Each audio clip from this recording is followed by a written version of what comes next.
시작하겠습니다. 진짜 오랜만에 보죠. 중앙일보부터 볼게요. 오늘 2024년 1월 4일 중앙일보 김현기의 시시각각 보면서 제가 든 생각인데, 이게 중의적인 표현인 것 같아요. 두 가지 뜻이 동시에 담겨 있어요. 시간적인 뜻하고 공간적인 뜻이 같이 담겨 있어요. 우리가 시시각각 그러면은 보통 시간적인 의미를 생각하잖아요. 시시각각 보통은 그 뜻이죠. 근데 이걸 본다면은 단지 그런 뜻은 아닌 것 같아요. 깊은 뜻을 담고 있습니다. 본다. 어떤 각각, 어떤 도형의 각일 수도 있고요. 각각의 것들을 갖다가 좀 자세히 본다는 그런 뜻도 있는 것 같아요. 제 생각일지 모르겠지만, 하여튼 그런 의도로 이 칼럼 코너를 지었는지 모르겠지만, 시시각각, 그러니까 이 세상을 구성하는 건 시간하고 공간이잖아요. 결국 모든 현상은 시간하고 공간이 어우러져서 만드는 것이고, 그래서 어떤 시간과 공간의 뜻을 같이 가지고 있는 그런, 아무튼 그렇게 해석을 해봤습니다. 꿈보다 해몽이 좋을지 모르겠지만, 국민도 누구를 맹종하지 않는다. 좀 처음에 약간 제목이 와닿지 않았어요. 이렇게 자연스럽지가 않다는 느낌이 들었는데, 읽어보면서 이해가 되더라고요. 맹종하지 않는다고 말한 사람이 한동훈이죠. 그리고 그 전에 나는 사람에 충성하지 않는다, 윤석열 대통령이 했던 말이죠. 검사 시절에. 너네만 그러는 거 아니야. 국민도 특정한 누구를 눈멀 맹자에 따를 종자입니다. 여기서 주목할게요. 여기서 누구를 맹종이라고 나왔죠. 이건 타동사예요. 여기서 맹종이 타동사로 쓰인 거예요. 무엇을 목적어가 들어갔잖아요. 누구를 맹종하지 않는다. 맹종이라는 단어는 그러니까 눈멀 맹자에 따를 종자. 그러니까 눈이 먼 상태로 그냥 이것저것 안 가리고 무조건 쫓아간다는 거죠. 여기서는 누구를 맹종하지 않는다라고 돼 있잖아요. 근데 맨 끝에 가 보시면요. 맨 마지막 문장에 우리 국민들도 이제 순간의 이미지에 맹종하지 않는다. 앞에서는 제목은 누구를 타동사인데 여기서는 이미지에 맹종하지 않는다. 둘 다 맞아요. 그러니까 누구를 맹종하지 않는다는 건 타동사고요. 이미지에 맹종하지 않는다는 거는 여기서 이미지에는 목적어가 아니라 부사어거든요. 그러니까 여기서는 자동사거든요. 찾아보니까 맹종하다는 말은 자동사, 타동사 다 쓸 수 있습니다. 그래서 제목도 국민도 누구에 맹종하지 않는다 그래도 맞는 말이에요. 네. 우리말은 자동사, 타동사가 엄격하게 구분되어 있지는 않잖아요. 영어랑은 달라서. 그런데 이런 부분에서 이제 좀 정확한 문장을 구사를 하기 위해서는, 참고로 말씀드리면 우리가 한글 작업하실 때 제가 조판부 항상 켜고 하시라고 그러잖아요. 요즘 한글은 진짜 다 잡아냅니다. 그래서 저는 어떤 글을 쓸 때마다 마지막 작업이 최대한 빨간 줄 없애는 걸 목표로 삼아요. 요즘은 그래서 제가 빨간 줄 없는 글을 거의 쓰고 있거든요. 근데 그거 보면 이런 거 하나하나 다 잡아요. 기가 막힐 정도로 잡아요. 진짜. 예를 들면은 뭐뭐 하기 바란다. 뭐 아시겠지만 발에는 비표준어예요. 바라가 이제 표준어잖아요. 뭐뭐 하기 바란다 그러면 빨간 줄 가는 경우가 많아요. 뭐뭐 하기를, 정확한 표현 를 넣어야 돼요. 바란다는 타동사니까. 예. 하여튼 그런 부분에서 좀 세심한 글쓰기를 하려면은 한글의 단어들도 동사들도 우리말의 동사들도 목적어를 수반을 하는 타동사인지 아니면 목적 없이 기능하는 자동사인지도 좀 구별을 할 필요가 있어요. 그러니까 글 쓰는 게 참 어렵다는 생각을 해봅니다. 자, 내용은 어렵지 않으니까요. 근데 재밌는 게 뭐냐면, 우리가 오랜만에니까 다시 한 번 말씀을 드릴게요. 어떤 글을 쓸 때, 글이라는 결국 글을 쓰는 목적은 두 가지예요. 독자가 있어야 되겠죠. 읽는 사람을 설득하거나 감동시키거나 두 가지입니다. 설득도 하고 감동도 시키고 둘 다 하면 더 좋고, 보통 읽는 사람을 설득시키는 글이 이제 이런 글이죠. 신문 칼럼 같은 거. 읽는 사람을 감동케 하는 건 뭐 소설이나 뭐 시나리오나 이런 거겠죠. 근데 감동하고는 또 달라가지고, 설득의 경우는요, 감동은 뭐 그냥 예쁘게 꾸미고 뭐 사랑 얘기 예쁘게 쓰고 슬픈 얘기 소설 쓰면은 감동할 수 있어요. 소설 자체가 어떤 근거를 필요로 하는 게 아니잖아요. 근데 설득을 위해서는 근거가 필요한 겁니다. 근데 어떤 근거를 사용하느냐에 따라서 글의 때깔이 달라지는데, 이 글 같은 경우 제가 고른 이유는 뭐냐면, 정말로 오늘 글들이 다 그래요. 근거를 잘 가지고 왔어요. 아주 훌륭하게. 그래서 샵 1, 샵 2, 샵 3까지 가죠. 정말 이거는 뛰어난 글입니다. 이 도쿄 총국장하고 특파원 할 정도면 글밥만 한 20년 먹은 사람인 것 같은데, 예, 그런 게 보이죠. 첫 번째 단락, 저도 처음 봤습니다. 키스를 부르면 비누로 와라. 남녀 간의 사랑의 키스가 아닙니다. 작품 키스, 이거 한번 찾아보시나 모르겠어요. 꽤 유명한 작품이에요. 구스타프 클림트. 여기 보시면 아시겠지만, 오스트리아가, 저도 오늘 처음 알았습니다. 고집이 세가지고 그냥 이게 정말 자존심 빵빵한 고집이죠. 와라, 보고 싶으면 직접 와 너네가. 참고로 밑에 모나리자는 이거는 빌려줘요. 엄청난 돈을 받고 빌려줍니다. 그래서 도쿄에서도 전시하고 뭐 워싱턴에서 유시에서 했나봐요.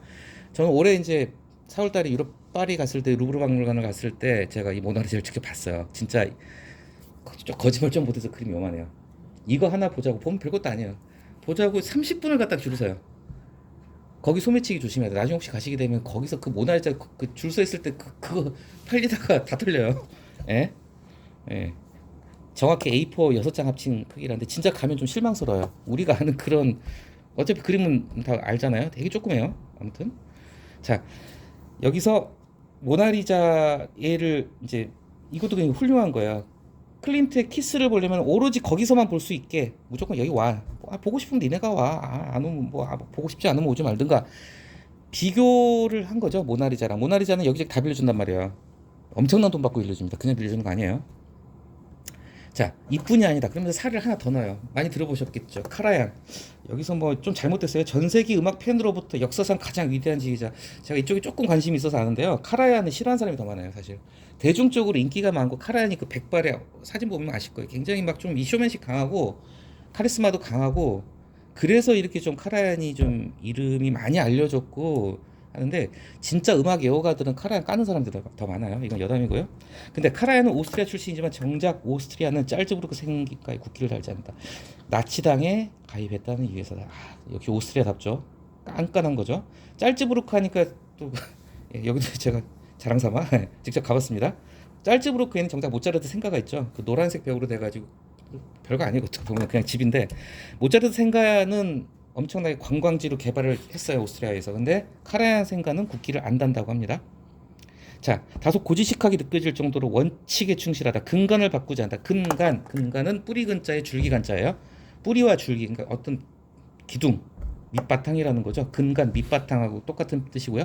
원칙에 충실하다는 게 근간을 바꾸지 않다. 똑같은 말이겠죠. 원칙에 충실하다, 근간을 바꾸지 않다. 약간 라임 섞인 뭐 그런 이런 것도 글을 쓰는 묘미 중에 하나인 것 같습니다.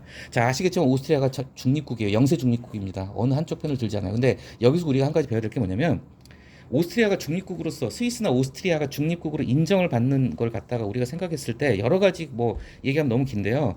이게 굉장히 중요해요. 원칙을 지킨다는 거예요. 그렇잖아요. 중립국의 역할이라는 게 어떻게 보면 경기에서 심판의 역할이라고 볼 수 있는데 심판이 공정하지 않고 신뢰가 없다면 누가 인정을 하고 그 존재를 인정하겠습니까?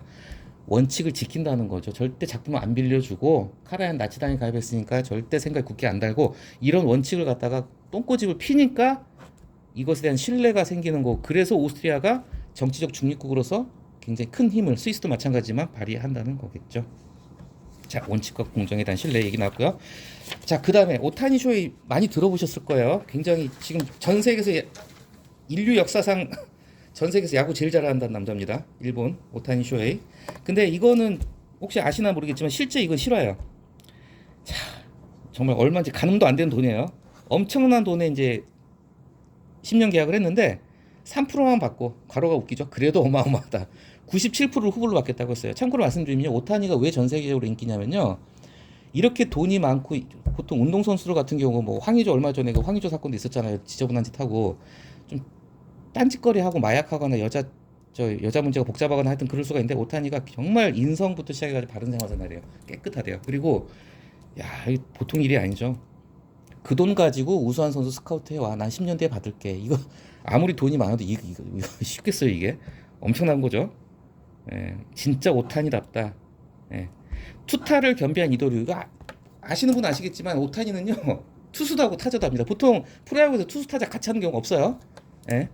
투수 타자를 겸비한 이도류가 원래 그 이제 일본에서 아마 나왔을 겁니다. 이제 칼 2개 차는 그 사무라이들 갖다 이도류라고 그래요. 칼 2개 쓰는 애들. 근데 투타 겸비. 그래서 오타니는요 연봉도 따로 받아요. 투수 연봉 따로 받고 타자 연봉 따로 받습니다. 그러니까 돈을 많이 벌겠죠. 어쨌건 오타니. 자, 여기서 이제 오타니 얘기를 약간 좀 뜬금없이 좀 넣었는데 뭐냐면은 약간 왜 그러냐면요. 이런 뭐 좋은 남자 어떻게 보면 뭐 멋진 사람이죠. 멋진 사람인데 지금 원칙 얘기를 하는데 이 얘기를 전 약간 조금 뜬금없어서 솔직히 약간은 자, 그의 도전 정신 뭐 근본에 충실한 고든 마음이 자동으로 떠오르는 일종의 굳은 믿음 때문에 아무튼 그래서 사례를 하나 더 들어왔습니다. 여기서 재밌는 게 또 뭐냐면 굳은 이것도 약간의 언어 유희인데 그러니까 글 잘 쓰는 사람들은요 이런 언어 유희가 들어가요. 보면 글 중에 굳은. 자, 이 굳은 믿음은 굳은 마음을 향하는 거죠. 마음이 굳은 사람한테 믿음이 가잖아요. 왜냐면 믿음이라는 게 뭐냐면 그 사람이 흔들리지 않는다는 신뢰가 있어야 되니까 마음이 굳은 사람한테 신뢰가 가고 바로 그 신뢰가 바로 굳은 믿음이라는 거죠. 샵 3 보겠습니다. 국가든 개인든 이미지라는 게 있다. 정말 정치는 이미지로 먹고 살죠. 대표적으로 이준석 트럼프 얘기했어요. 톡톡 튄다. 얘네가 톡톡 튀지 않는다면 그건 이준석이나 트럼프가 아니다. 그러면서 자연스럽게 비판의 대상이 윤석열 대통령으로 왔습니다. 지금 전에도 몇 번 말씀드렸겠지만요. 오늘 중앙하고 동아 칼럼을 볼 텐데 중앙, 동아, 조선 다 지금 상당히 총선 걱정하면서 쓴소리를 많이 하고 있어요. 윤석열 대통령 검사 시절에 그랬죠. 난 사람에게 충성하지 않는다. 그 말 되게 멋지게 그 말 때문에 팬된 사람이 굉장히 많아요. 어떻게 보면 윤석열 대통령을 만든 게 이 말 국감장에서 아마 얘기했을 겁니다. 국정감사장에서 이 한마디 때문에 스타가 됐죠. 그래서 문재인 대통령이 발탁을 해서 지검장 서울지검장 맡기고 검찰총장 맡기고 근데 결국은 대통령이 돼버렸죠. 자 어쨌건 그 공정의 뚝심에 감동했던 사람들이다. 자 그 다음 단락부터 이제 본론이 맨 뒤에 나옵니다. 앞에 길게 그러니까 특이한 구조의 글 중에 하나예요. 그러니까 전혀 뭐 어떻게 보면 직접적인 상관이 없는 사례들 갖다 뭐 그림 얘기도 하고 야구 얘기도 하다가 이제 마지막에 하고 싶은 얘기가 짧게 나오죠. 그런 데가 생략돼 있죠. 그런데 원래 윤석열 팬들이 많았어요. 그런데 요즘은 실망하는 이가 많다. 자 더는 공정하지 않다고 국민들이 느껴 여론조사가 나오고 있습니다. 뭐 사례를 들면 끝도 없이 많겠지만은 보수 언론 중앙에서조차 비판을 하는 거예요. 아 나는 소통을 해서 왜냐하면 청와대가 옛날부터 구중궁궐이라고 구중궁궐 산속에 있는 거 저기 구중궁궐이라고 그래가지고 청와대만 들어가면은 소통 잘하던 사람들이 불통면이 돼버린다 이런 얘기 많이 들었거든요. 그래서 소통을 하기 위해서 용산으로 옮긴다고 그랬어. 근데 안 하고 있죠 기자회견. 예. 기자회견을 한다는 뉴스를 제가 아침에 얼핏 본 것 같은데 그게 사전 녹화해가지고 안 됩니다. 미리 다 각본 짜놓고 질문 정해놓고 답 정해놓고 하는 거인가 봐요. 자, 또 BTS 병풍 사람다고 문재인 대통령 엄청 여기 있죠. 근데 본인은 유명한 그쵸 떡볶이 병풍이 유명하죠. 여기 부산의 깡통시장이 떡볶이집 대박 났다고 합니다. 여기 가면은 붙여놨대요. 이재용 회장께서 서서 떡볶이 드시던 자리, 오뎅 국물 더 달라고 한 자리 이렇게 붙여놨대요. 아무튼 예. 뭐가 달라졌다고 느낄까? 그러면서 이제 배우자 얘기 나옵니다. 예, 가장 큰 게 지금 뭐 이거는 제가 자세히 설명 안 할 또 아실 거예요. 지금 이게 지금 엄청나게 지금 이제 핵폭탄이 돼가고 있어요. 요즘 보니까 거의 2주 넘게 3주 가까이 지금 공개 행보를 안 한다고 합니다. 잠수 타셨습니다. 이분 지금 얼굴 들이니 밀어봤자 표 떨어진다, 지지율 떨어진다 그래가지고 자 명품 핸드백 수수 이거 혹시 기사 보셨죠? 물론 이거는 함정 수사 함정 취재한 거예요.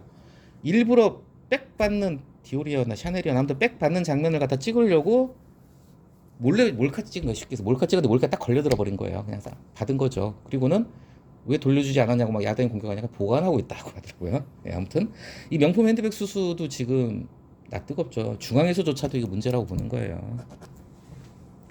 자 김건희 여사도 마찬가지야. 2년 전에 총선 때 대선 때 그랬어요. 아내 역할에만 충실하겠다. 근데 전혀 그러지 않고 있죠.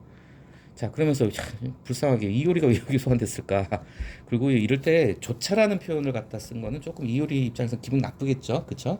이효리 조차 뭐 약간 뭐 물론 그 김건희 여사에 비하면 이효리는 정말 뭐 게임도 안 되는 그런 체급이겠지만 이효리 조차 약간 좀 비하성으로 보일 수 있는 조사 같아서 좀 그렇습니다.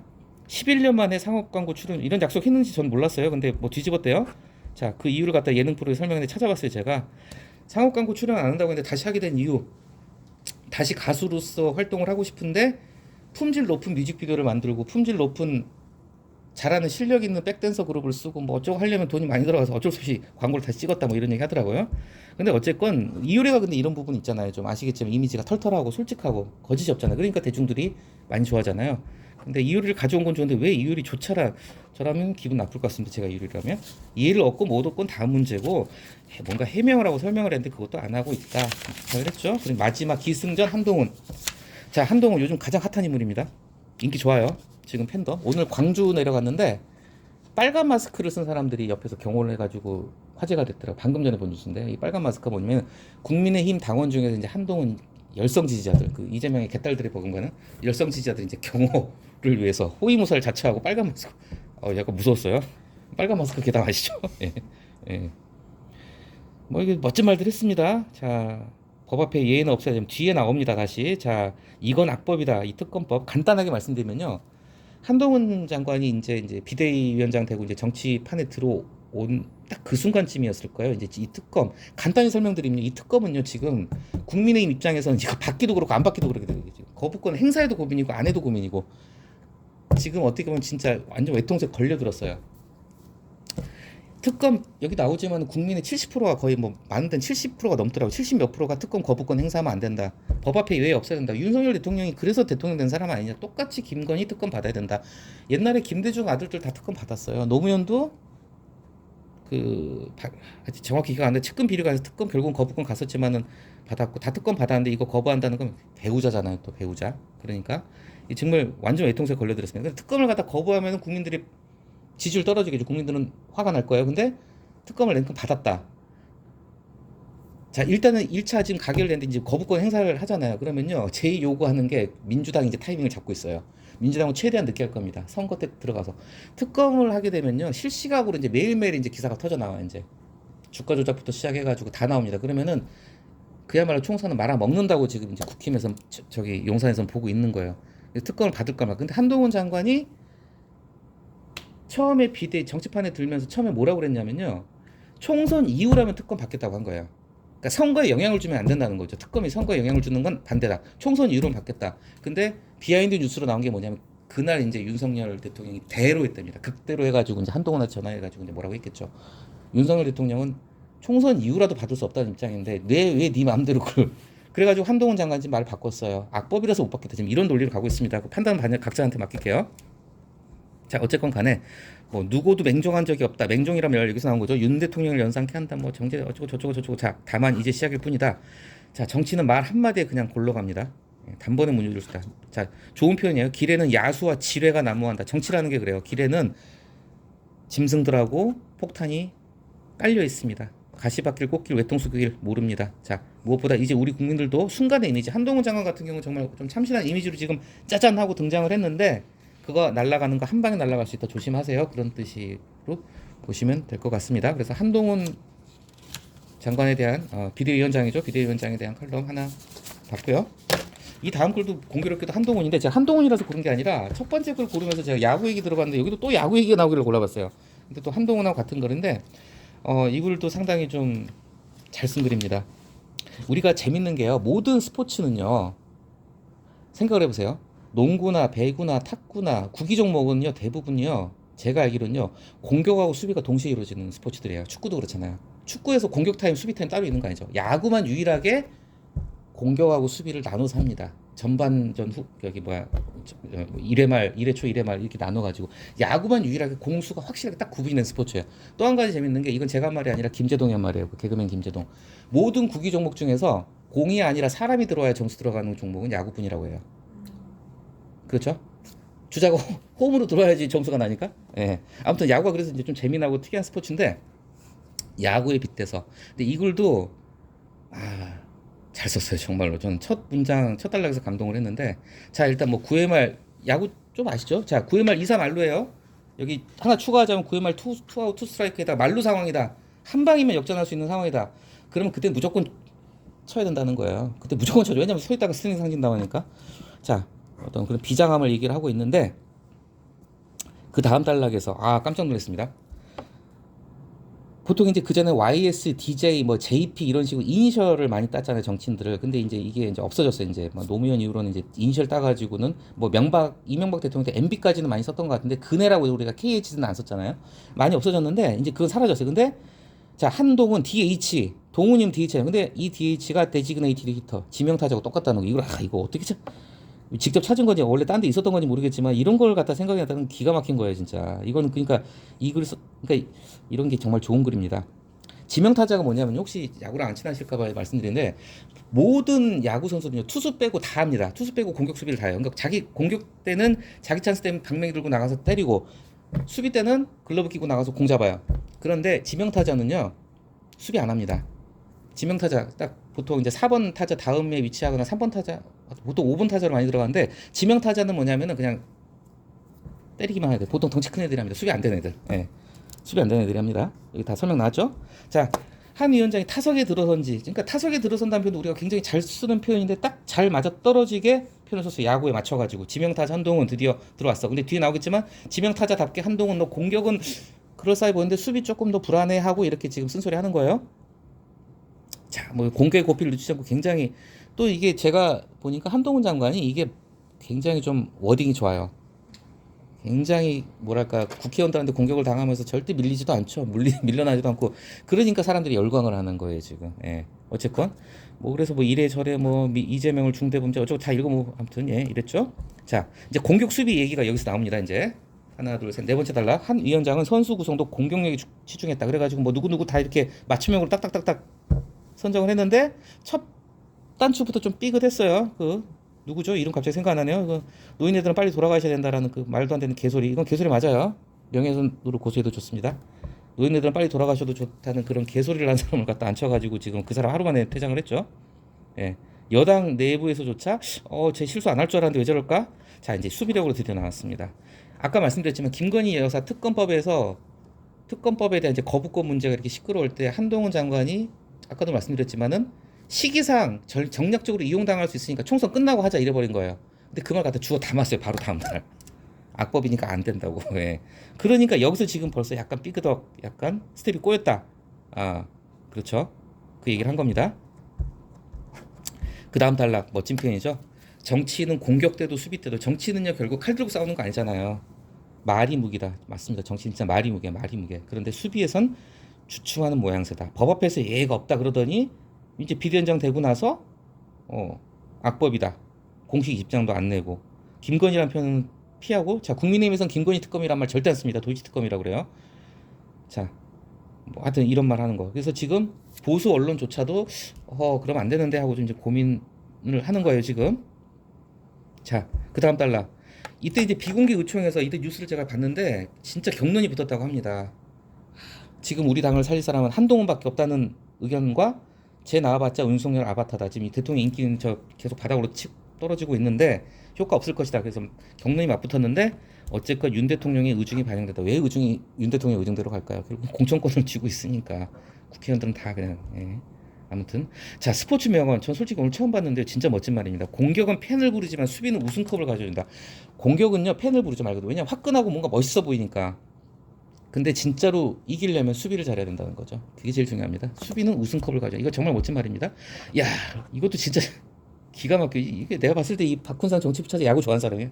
롯데는 조선의 4번 타자 이대호를 갖고 있었는데 우승이 실패했죠. 예. 자, 한 위원장의 별명을 또 가지고 와서 조선제일검, 검사니까 조선제일검. 근데 진짜 저는 이런 표현은 진짜 정말 전 이 글은 진짜 존경하는 마음으로 읽었어요. 여론은 칼로 벨 수 없다. 조선제일검이면 뭐하니? 네가 아무리 칼 잘 휘둘러도 여론은 칼로 벨 수 없다. 그렇죠? 자, 여기서 한 가지 약간 오게티가 있는 것 같습니다. 맨 마지막 문장. 시선은 멀리 다음에 쉼표가 생략을 일부러 생략을 한 건지 실수로 빠뜨린 건지 모르겠는데 시선은 멀리 하고 쉼표 한번 찍어줘야지 의미가 좀 통할 것 같아요. 시선은 멀리. 그리고 생각이 다른 동료 시민도 바라봐야 할 때다. 동료 시민이 왜 여기 들어간지 아시죠? 따옴표 처리해서. 한동훈 장관이 즐겨 쓰는 용어랍니다. 동료 시민. 동료 시민. 그러니까 친애하는 국민 여러분 대신에 구닥다리 표현이니까 좀 이렇게 뭔가 좀 세련되게 어서 가져왔나 봐요. 근데 이것도 이제 야당에서 비판합니다. 무슨 거로 가져온 거 잘 이해가 안 된다. 무슨 뜻인지도 모르겠다. 말장난이다. 이런 얘기도 하는데 어쨌건 동료 시민이 한동훈 본인이 쓴 원인 제가 말씀드렸잖아요. 그 사람에 대해서 뭐 비판을 하거나 넌지시 뭐 좀 쓴소리를 하려면요. 그 사람이 직접 하얀 말 가지고 오는 게 제일 좋잖아요. 동료 시민이란 말 다른 사람이 아니라 한동훈. 이 글은 주제는 지금 한동훈이에요. 한동훈. 한동훈이 직접 한 말 가지고 와서 너하고 생각이 다른 사람들도 봐야 된다. 요런 그러니까 마지막 문장이 그거죠. 여론은 무시하지 마라. 이제 이런 얘기를 하는 겁니다. 여론은 칼로 벨 수 없다. 이거 기가 막힌 표현입니다. 조선제일검 한동훈 여론은 칼로 벨 수 없다. 네가 아무리 칼 잘 써도 여론 앞에서는 겸손해져라. 이런 뜻이겠죠. 동아일보까지 봤고요. 내친구이 계속 갑니다. 서울신문. 씨앗들이 지지겨져서는 안 된다. 뭐 저도 오늘 처음 본 그림인데 제가 찾아가지고 제가 그 보여드렸죠. 그림이 좀 찡하죠. 이렇게 엄마가 이렇게 아이들이 이렇게 아유 진짜 좀 그림만 봐도 눈물이 나는 그림이었습니다. 어저께인가 뉴스 보니까 강남의 압구정 현대인지 뭐 청담동 현대인지 아무튼 뭐 1억 이상 1년에 쇼핑만 1억 넘게 한 사람들 갖다 따로 이제 이렇게 그 VVVIP 대접을 한대요. 저는 진짜 1년에 1억 버는 사람도 얼마 안 되는데 백화점에서 1억 쓰는 씨 얼마를 번다는 거야 도대체. 아무튼 그런 VVIP에 대한 그 마케팅을 강화한다 그런 기사를 보면서 참 쓴웃음이 좀 났는데 이 글은요 간단히 설명드리자면 이 글이 왜 좋냐면요 저출산 문제를 갖다가 영화를 가지고 와서 그러니까 오늘 글들이 다 공통점이 뭐냐면은 자신의 주장을 펼치기 위한 근거로서 뭔가 다른 사례들 그림도 가져왔죠. 음악가도 데리고 왔어요. 야구 얘기도 데리고 왔네. 야구를 갖다 빗대가지고 한 인물에 대해서 묘사를 했죠. 여기서는 영화를 가지고 왔다는 거예요. 이런 게 좋은 글이에요. 더 설득력이 있고 아주 훌륭합니다. 어쨌건 저출산 문제에 대한 해법을 제시했는데 읽어보셨으면 아시겠지만 일단 두 단계로 제시를 했습니다. 첫째 뭐냐. 보통 우리 모시는 영감님들 중에서도 뭐 그런 얘기 하신 분이 있죠. 돈 막 풀어준다고 해가지고 사람들이 애 낳냐? 그거 아니다. 근데 이 사람은 아니에요. 효과 있다. 돈 줘라. 일단은 그 얘기합니다. 재정 풀어라. 그리고 나서 이제 근본적으로는 사회 구조, 결국 계층 사다리 복원하자 이 얘기로 갔는데 상당히 논리적으로 잘 풀어냈고, 그리고 어떤 그림, 여기도 그림 오늘 많이 나오네요. 어쨌건 독일 여성 판화가의 그림도 등장시키고 영화도 잘, 제가 간단히 찾아봐서 칠드런 오브맨, 참고로 그 깐깐한 영화 평론가 이동진 아시죠? 이동진 평론가, 제일 인기 좋다는 이동진 평론가, 제일 똑똑한 사람이에요. 이동진 평론가가 이 영화에 별 4개 반 줬어요. 이동진 평론가가 별 5개 준 영화 제가 알기로 몇 개 안 됩니다. 4개 반 주면 진짜 그 명작이라는, 걸작이라는, 이동진 눈으로 봤을 때. 근데 이 영화가 별 흥행은 실패했대요. 근데 별 4개 반 받은 영화인데, 간단히 말씀드리면 이제 어떤 이제 이 배경이 2027년이래요. 2027년에 결국은 인류가 어떻게 멸망하냐면은 외계인 공격으로 멸망하는 것도 아니고 화산 폭발 뭐 저 지진이 아니라 핵 전쟁이 아니라 애가 안 태어나 가지고 인류가 결국 종말로 간다는 얘기예요. 애가 안 태어나는 세상, 불임의 세상이 돼버린 거예요. 뭐 제가 영화를 안 봐서 모르겠지만, 그래서 이제 아무 희망이 없고, 그러니까 이 영화 중에 그런 대사가 나오는데, 어떤 사람이 뭐 이제 오래된 그 유명한 화가 미술품 같은 걸 갖다 막 수집하고 뭐 하는 걸 나오는데, 옆에서 누가 그런 핀자를 주는 거예요. 100년 뒤 그거 볼 사람 아무도 없어. 뭐하러 뭐 그런 얘기 나오는데요. 아무튼 불임의 시대, 그리고 이제 세상이 종말을 향해 가는 그런 얘기인데, 결국은 영화니까 마지막에 애가 한명 태어납니다. 예. 그 장면이 굉장히 압권이라 한번 봐보세요. 넷플릭스 찾아보니까 넷플릭스는 없던데 뭐 기회 되면 봐보십시오. 치열한 전투 장면, 이 마지막 이 장면이 제가 몇 군데 찾아봤는데 뭐 압권이라 정말 명장면이라고 그래요. 전투 장면에서 아기 울음소리가 들리니까 총성이 멎어버렸다는 거예요. 아기 울음소리를 듣고 다들 이제 그냥 총성을 멈췄죠. 태어난 아기가 없는 세상에서 아기 울음소리가 들리니까. 이거 보니까 제가 짧게 말씀드리겠습니다. 그 크리스마스 휴전이라고 들어보셨어요? 1차 대전 때 실제 있었던 일이에요. 이게 1910년대니까 독일하고 영국이 신나게 싸우고 있었어요. 진짜 정말 1차 대전 때. 그리고 1차 대전 때 전투가 이제 대표적인 참호전이에요. 참호전. 땅 파고 그 안에 들어가서 막 이렇게 쏘는 참호전인데, 진짜 피 튀기게 겨울에 서로 죽이고 치열하게 전투를 벌였다가, 독일이나 영국이나 같은 기독교 문화권이잖아요. 참호 속에서 누가 이제 잠깐 쉬다가 맨날 싸우진 않잖아요. 잠깐 쉬다가 크리스마스 캐롤을 부른 거예요. 그 캐롤이 저쪽 적진에도 들린 거예요. 그러면서 이제 분위기가 이제 약간 좀 이렇게 묘해진 거예요. 그때가 바로 크리스마스 이브였나 크리스마스인가 그랬어요. 딱 그 와중에 독일인지 영국인지 병사 한 명이 크리스마스 이제 급조한 거겠지, 뭐 하여튼 크리스마스 트리 같은 거 이렇게 들고 이렇게 조용히 이렇게 올라왔다는 거예요. 근데 총알 적진에 총알이 안 날라왔다는 거죠. 그날 하루는 휴전을 하고 같이 축구 게임을 했답니다. 담배 받고 피고 음식 나눠 먹고 축구 게임하고 완전히 휴전. 이게 실제 역사. 그리고 이걸 소재로 한 그 뭐 음악도 있고 그래, 노래도 있고 그래. 크리스마스 트루스라고 뭐 그룹 사바톤이 그런 노래인데, 아무튼 그런 정말 영화 같은 일이 실제 1차 대전 때 한 번 있었어요. 물론 그날 하루뿐입니다. 그 다음날도 또 이제 서로 죽이고 살리고 싸웠겠죠. 근데 크리스마스 때 캐롤송이 울려 퍼지니까 그 소리를 저쪽에서 듣고 분위기가 묘해지고, 한 병사가 용기 있게 그냥 올라갔으면 총 맞아 죽었죠. 근데 올라가니까 아무도 총을 쏘지 않았고 결국은 축구샷까지 됩니다. 아무튼 그게 생각이 나서 그냥 잠깐 좀 말씀을 드렸고요. 자, 2027년을 3년 앞둔 우리에게 이 불임이라는 거, 아이가 태어나지 않는다는 건 이제 현실의 어떤 비극으로 가까이 오고 있다. 뭐 이런 거죠. 자, 빨리 보겠습니다. 자, 두 번째 단락에서 이제 뭐 합계 출산에 당연히 이제 통계 자료는 나와야 되겠죠. 자, 돈 얼마 썼다 나오고요. 자, 이게 조금 이해가 안 되실 수 있는데, 이제 신년사에서 우리 대통령께서 무슨 정책 근본적인 해법이 되지 못한다는 말을 하셨더라고요, 보니까. 그런데 이 사람 좀 생각이 달라요. 아니야, 그래도 돈 주면 애 낳아. 집 한 채씩 주면 애 낳을 거야. 그 얘기를 하려고 하는 거예요. 그래서 현금성 지원 필요하다는 얘기를 갖다가 간단하게 하고 있습니다. 자, 이 사람은 굉장히 철저하게 좀 경제적으로 접근을 했어요. 아이를 낳고 기르는 기쁨이라는 이익보다 육아에 따른 비용이 훨씬 크기 때문에, 자, 실익이 없는 행위를 하지 않는 건 합리적 선택이다. 경제적인 관점에서 지금 저출산 문제를 접근을 하고 있는 거예요. 예. 근데 이거는 뭐 좀 생각이 다를 수 있는 부분도 있겠지만, 어쨌건 간에 이 사람은 그렇게 보고 있습니다. 자, 그래서 이제 이 다음 단락부터가 중요해요. 자, 1차적으로는 재정을 많이 푸는 것. 일단은 현금성 지원도 중요하지만은, 중요한 게 뭐냐면은, 근데 사실 이게 이 글에 처음 나온 건 아니에요. 저출산의 문제로 많이 나오는 게 뭐냐, 더 이상 계층에서 용이 안 나니까. 실제로 그런 젊은이들도 있다고 그래요. 요즘 애 안 낳는 젊은이들, 일부러 애 안 낳고 사는 부부들도 있다고 하는데, 그 이유가 뭐냐면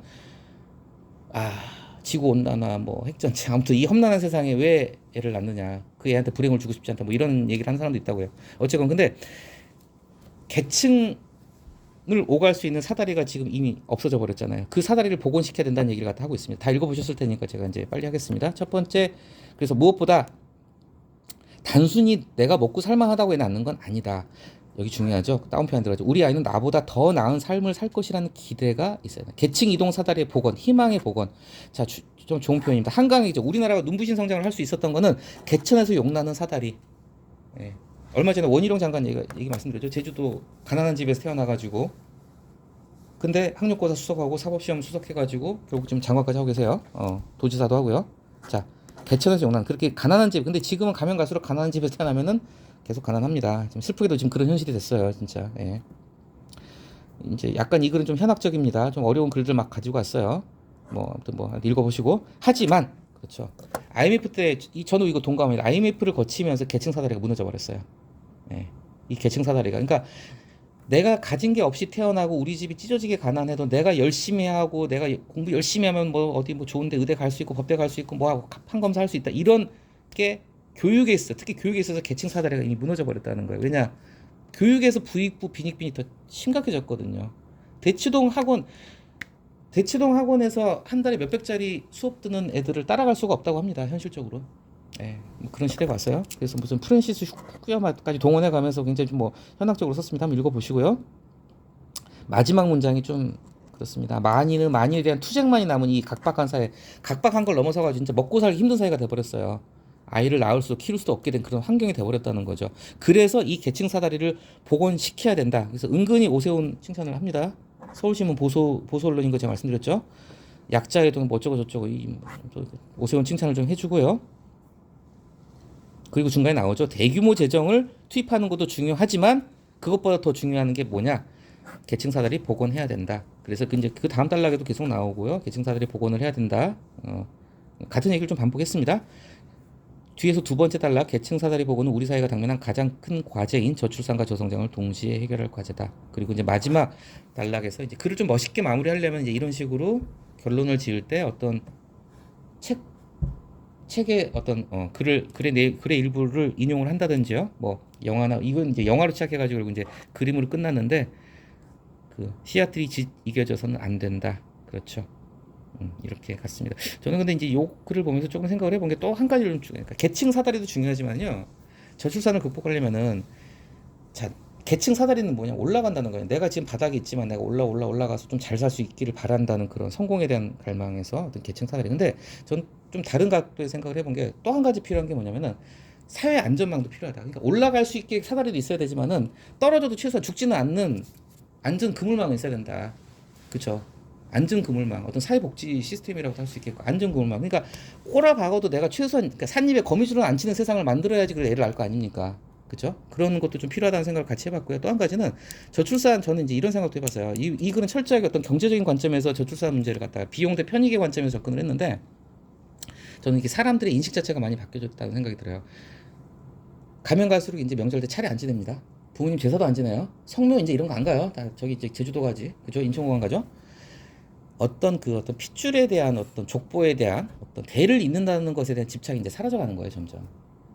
그냥 내 자식 안 낳아도 돼, 대 안 이어도 돼, 나만 잘 먹고 잘 살고, 약간 이런 그 욕할 수도 없어요. 약간 개인주의적인 그런 의식들이 강화되면서 어떤 집단, 그 집단의 어떤 핵이라고 할 수 있는 가족, 어떤 친족에 대한 그런 관념이 점점 더 그런 집착이나 애착이 희박해지고 지극히 개인주의화 돼 가면서 이런 게 되지 않아. 그런 것도 한 요인이라는 생각, 그냥 제 생각이 한번 얘기를 해봤습니다. 그래서 오늘 여기까지 보겠고 같이 뭐 얘기 나눠보기 전에 글 제가 한 가지 좀 광고를 하려고 그래요. 저는 참고로 광고라면 좀 이상한데 저는 진짜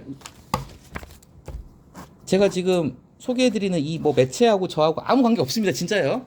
예, 진짜로. 저 우연히 이렇게 인터넷 이렇게 신문 보다가 아니 다음에서 뉴스 보다가 봤는데 슬로우 레터라는 게 있더라고요. 슬로우 레터. 이게 생긴 지 얼마 안 됐는데 슬로우 레터라는 거 제가 이따가 링크 제가 공유해 드릴게요.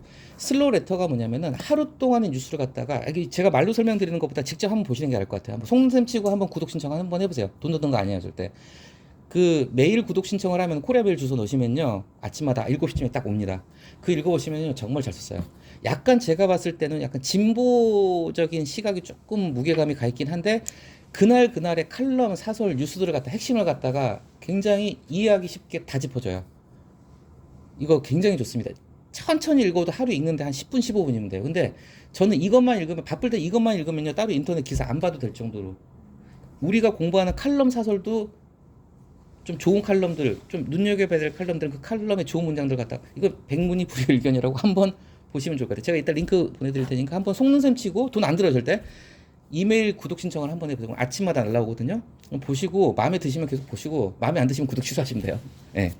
예, 아무튼 고생하셨고 오늘 여기까지 하겠습니다.